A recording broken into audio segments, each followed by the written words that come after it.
একটা সিংহ ঘন্টায় ছুটতে পারে 90 কিলোমিটার বেগে। কত কিলোমিটার? একটা হরিণ ঘন্টায় ছুটতে পারে 100 কিলোমিটার বেগে। তাহলে কে জোরে ছুটে? জোরে বলতে হবে। সিংহ কত কিলোমিটার? হরিণ। তারপরেও হরিণটা 100 কিলোমিটার বেগে ছোটার পরেও সিংহটার কাছে সে ধরা পড়ে যায়। এর কারণ সিংহ যখন ধরার জন্য ছোটে সে শুধু সামনে তাকায়, সে পিছনে তাকায় না। আর হরিণ 100 কিলোমিটার বেগে ছোটার পরেও সে ধরা খেয়ে যাবার ভয়ে বারবার পিছনে তাকায়।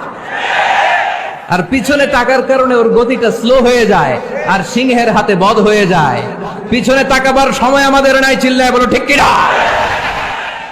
আমরা অহংকার শিখি নাই, আমরা হিংসা শিখি নাই, আমাদের বুকে আছে বুক ভরা ভালোবাসা। আমি বিএনপি বুঝি না, আওয়ামী লীগ বুঝি না, জাতীয় পার্টি বুঝি না, জামাত ইসলাম বুঝি না, তাবলীগ বুঝি না, পীরের মুরিদ বুঝি না।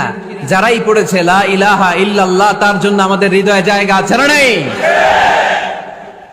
মুসলমান কেন, হিন্দুদের জন্য আমাদের বুকে জায়গা আছে না নাই?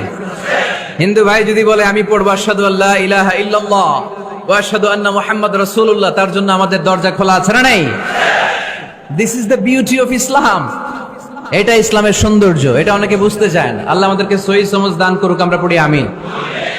হিংসা, বিদ্বেষ, অন্যের পিছু লেগে থাকা, গীবত করা, অন্যকে গালিগালাজ করা, অন্যকে কাফের মুশরিক বলে ফতুয়া দিয়ে এই পবিত্র মঞ্চগুলোকে নষ্ট হওয়া থেকে যেন আমরা বিরত থাকতে পারি। আওয়াজ করে পড়তে হবে আমিন।